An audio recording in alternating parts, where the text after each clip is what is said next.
Graça e paz, amados, maravilha do eterno, abençoados, abençoada, riqueza do Todo-Poderoso Deus. Você é príncipe, princesa do Rei dos Reis, do Senhor dos Senhores, corra linda do Senhor. Mais um Café com Deus com o pastor Maurício Loureiro. Você sabe que o Café com Deus é uma porção da palavra de Deus explicada em oração por você e sua família, ok? O texto de hoje está lá em Jeremias 37, versículo 1 e o versículo 2. Muito obrigado você que tem compartilhado, você que tem dado um gostei para nós, muito fortalece. Quando você visualizar nosso vídeo, não esquece não, clica lá no gostei, muito nos ajuda. Você que se inscreveu no canal sabe que eu tenho um compromisso de estar orando por você, ok? Você que não se inscreveu, gente, me ajuda aí. É tão fácil. Tem umas letrinhas azuis que é um link. Pode estar embaixo no vídeo ou em cima. Clicou, te direciona para o YouTube. Lá você clica em inscrever-se, que é automático. Vai no sininho também para receber todas as nossas notificações, ok? Vamos lá. Capítulo 37 de Jeremias, profeta Jeremias, versículo 1 e 2. E reinou o rei Zedequias, filho de Josias, a quem Nabucodonosor, rei de Babilônia, constituiu rei na terra de Judá, reinou em lugar de Conias, filho de Joaquim. Porém, nem ele, nem os seus servos, nem o povo da terra deram ouvidos às palavras do Senhor, que falou pelo ministério de Jeremias, o profeta. Gente. Veja só. A nação de Israel está dominada pelo inimigo, né? E os caldeus, que aqui é chamado também, que é a mesma coisa, né? Dos babilônios, estes haviam dominado e colocado sobre Jerusalém como rei Ezequias. Só que Ezequias agora está fazendo concessão com outros para se fortalecer e resistir aos caldeus ou aos babilônicos. E com isso eles ficam sabendo, né? Os caldeus ficam sabendo, os babilônicos ficam sabendo e cercam, sitiam Jerusalém para destruir Jerusalém. E nesse inteirinho, o reforço que eles tinham, um deles era os egípcios, né? O Egito, que veio um exército de lá para guerrear contra os caldeus em favor de Jerusalém, em favor da nação de Israel, né? Ou de Judá, tá? Onde ele está reinando aqui. Percebe o seguinte: Ezequias vai consultar, o rei Ezequias consulta o profeta Jeremias, que diz a ele: não vou te enganar, não pensa que esta nação que está vindo marchar contra os caldeus, contra os babilônios, que eles virão, porque não, eles voltarão. E é inevitável que Jerusalém seja destruída. E eles saíram sabendo que estavam vindo o inimigo, né? Os egípcios, eles deixaram de sitiar Jerusalém, e com isso, seus profetas estão profetizando aí, dizendo que vocês estão livres, mas a verdade é que vocês estão condenados por desobedecer a Deus, por não dar ouvido à palavra do Senhor. Aí nós aprendemos algumas lições aqui. Primeiro, né, nós precisamos ouvir a Deus. E de que maneira a gente ouve a Deus, pastor? Indo para a sua igreja? Poderia dizer sim, mas não é indo para uma igreja que Deus vai falar contigo. Você pode ir para uma igreja e estar numa igreja que esteja até fora dos parâmetros ou da vontade de Deus, fora da palavra de Deus.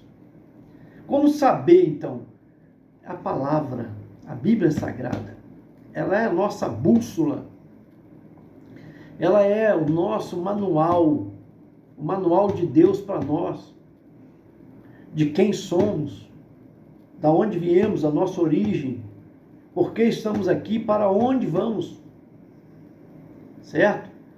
E nós temos que não só ter convicção, que a convicção não vale nada se não tiver decisão. Às vezes eu estou convicto de uma coisa, mas não me decido.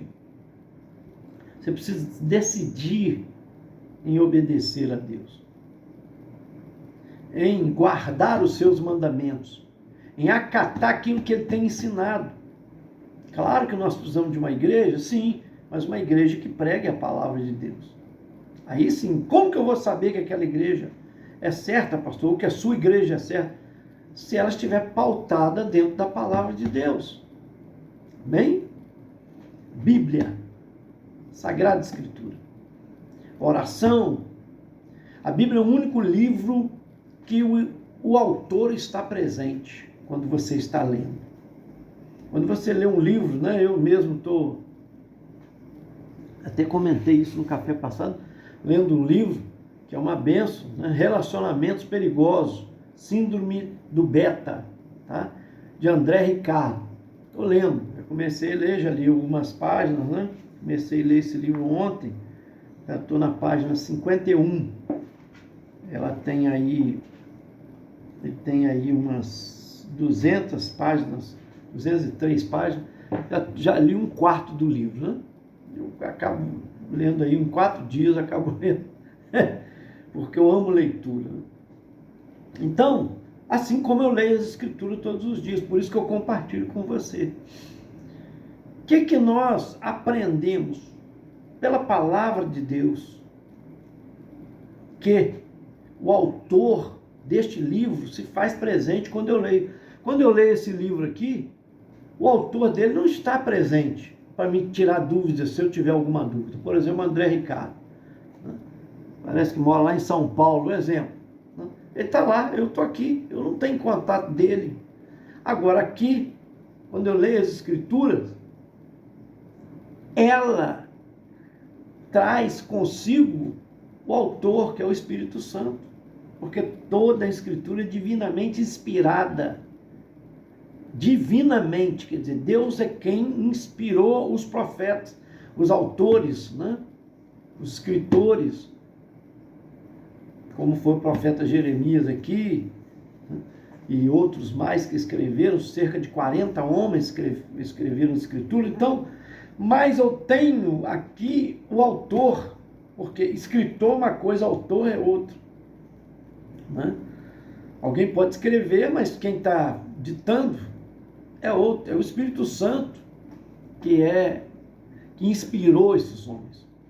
Então isso é lindo, porque quando você lê as Escrituras, você busca entender de coração, o próprio Espírito Santo se revela a você. E você ora pedindo a Deus, Deus, eu quero entender as Escrituras, o que eu li aqui, nesse capítulo, por exemplo, 37, eu quero entender. Deus traz a revelação, começa a me mostrar. Então eu entendo aqui que houve um período de que os caldeus, os babilônios saíram e houve alegria no povo, né? Por quê? Souberam que... Por que eles saíram? Porque estava vindo um grande exército em favor de Israel, que era o exército egípcio. Mas agora, ao consultar o profeta, o homem de Deus, ele diz, não, eles estão vindo, mas voltarão. Eles não chegarão aqui. E os caldeus vão voltar de novo, sitiar essa cidade. No versículo 10, ele chega a dizer o seguinte, olha só. Porque ainda que ferisseis a todo o exército dos caldeus, que peleja contra vós, e só ficassem deles homens feridos, cada um levantar-se-ia na sua tenda e queimaria a fogo essa cidade. Ele está dizendo, é inevitável, essa cidade vai ser incendiada. Por causa de quê? Por causa da desobediência. A história poderia ter sido diferente. Ele consulta Deus, Zedequias, mas não obedece. Entende? Tem gente assim, que lê as Escrituras, mas não obedece. E o que vale isso?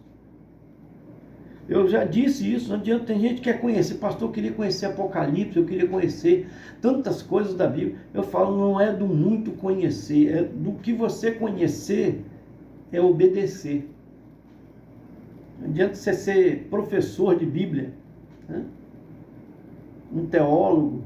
Eu sou teólogo, mas digo, não adianta você ser um teólogo e não obedecer.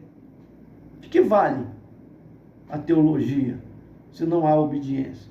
Já disse aqui, o diabo conhece a Escritura mais do que qualquer cristão. Mas não obedece, não vale nada. Entendeu? Não é pelo conhecimento, é pelo conhecer e obedecer. Então ele está buscando, entendendo que Jeremias é um profeta de Deus, mas não está obedecendo. Porque o versículo 2 deixou claro para nós, porém nem ele, nem os seus servos, nem o povo da terra deram ouvidos às palavras do Senhor que falou pelo ministério de Jeremias, o profeta. Então, se eles tivessem ouvido, teriam evitado, a história de Jerusalém seria diferente. Então esse período aqui, em 586 a.C., tá? Foi o momento de que quando os caldeus saíram, alguns anciãos tementes a Deus, alguns, né, homens de Deus, tiraram a arca de dentro do templo e esconderam a arca numa caverna. E ela nunca mais foi trazida de volta. A arca da aliança, a arca que havia as tábuas da lei, a arca que tinha o maná santo, a arca que tinha a vara de Arão. Foi o suficiente para que isso acontecesse. Logo depois os caldeus voltou a sitiar, cercar Jerusalém, né? Segundo a palavra que havia dito Jeremias. E Jeremias então vai para Benjamim. Alguns príncipes acusaram Jeremias, dizendo, há uma acusação contra ti que você está fugindo e vai se juntar aos caldeus, aos nossos inimigos. Ele disse, é mentira. A fake news aí, né? Pregam mentira todo o tempo, acusando servos de Deus, mas aí não tem problema, né? Fake news é só o que é colocado na rede social. Constantemente está sendo levantado, às vezes, acusações falsas, igual nesse caso aqui, contra a vida de Jeremias. Pegaram Jeremias, prenderam, espancaram ele, tá? Colocaram ele na prisão por muitos dias. Esse capítulo fala sobre a prisão de Jeremias, do profeta Jeremias. Até que um eunuco intercede por ele, dizendo junto ao rei, ele não fez nada, por que estão fazendo isso com ele? Aí ele traz Jeremias até a sua presença, manda buscar. Aí Jeremias, ele diz, profetiza para mim, o que, se o Senhor tem alguma coisa para mim, o que tem para você, já te falei. Será cercado novamente, os caldeus voltarão e queimarão essa cidade. Ainda que vocês destruam o exército deles, os que sobrarem feridos vão incendiar. É inevitável, essa cidade vai ser incendiada, vai ser destruído. O templo vai ser destruído, a cidade. Agora, o que você tem contra mim? Eu tenho falado a verdade para você e os teus príncipes me acusaram falsamente. E você sabendo disso que eu estava preso. Por que você não me deixa, né, livre da prisão? Aí ele então deixou Jeremias no palácio, mas aos olhares, né, dele, permitiu então que ele afrouxasse a sua prisão, vamos pôr assim. Eu aprendo que vale a pena servir ao Senhor, mesmo, pastor, mesmo debaixo de perseguição. E nem sempre servir a Deus você vai servir, né, e ser servido. Acusações vão se levantar contra você, como aconteceu com Jeremias, prisões podem ocorrer. Mas vale a pena? Pastor, vale a pena. Porque ele está, em primeiro lugar, obedecendo a Deus. Não importa o que aconteça, ele está dentro da obediência. Em segundo lugar, ele vai ser honrado, porque na história, né, ele é considerado como um profeta maior, um grande homem de Deus, e que as suas palavras nunca caíram por terra. E haviam outros profetas lá, mas estavam profetizando errado, achando que estavam profetizando, olha, o Senhor vai trazer livramento. E ele estava profetizando o contrário de todos os outros, mas Deus era com ele no seu ministério, porque ele era fiel, obediente ao Senhor. Então vale a pena obedecer a Deus. Amém? Vale a pena obedecer ao Senhor. Mas eu chamo aqui uma atenção, que não adianta ter convicção igual Ezequias tinha convicção, mas não tomava uma decisão correta.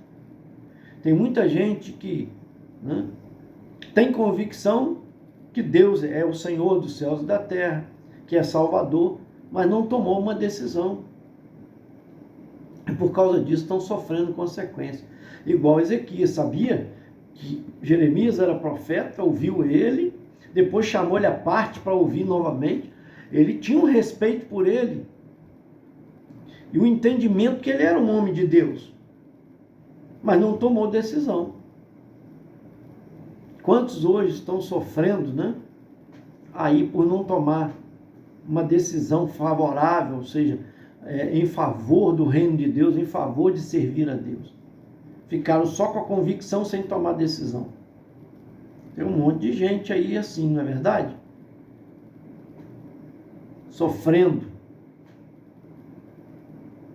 condenação por causa de doenças sexualmente transmissíveis,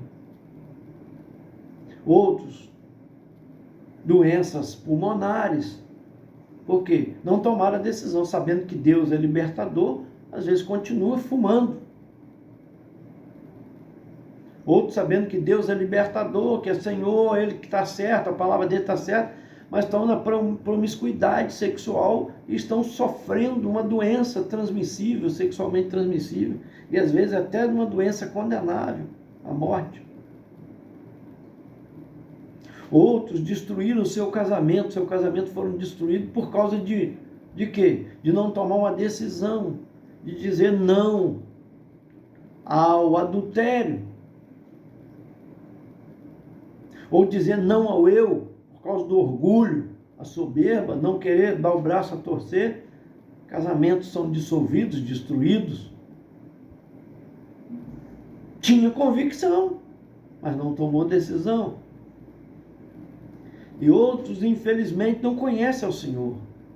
Estão sofrendo as consequências por desconhecer. Mas a palavra está sendo pregada. É preciso dar ouvido à palavra de Deus. Se hoje ouvis a voz de Deus, não endureça o vosso coração. Amém? Recebe aí, a palavra está sendo pregada. O Salvador, as boas novas, o Evangelho, que é as boas novas, que é a vida de Jesus, o nascimento, vida dele no meio da sociedade, a sua morte, né?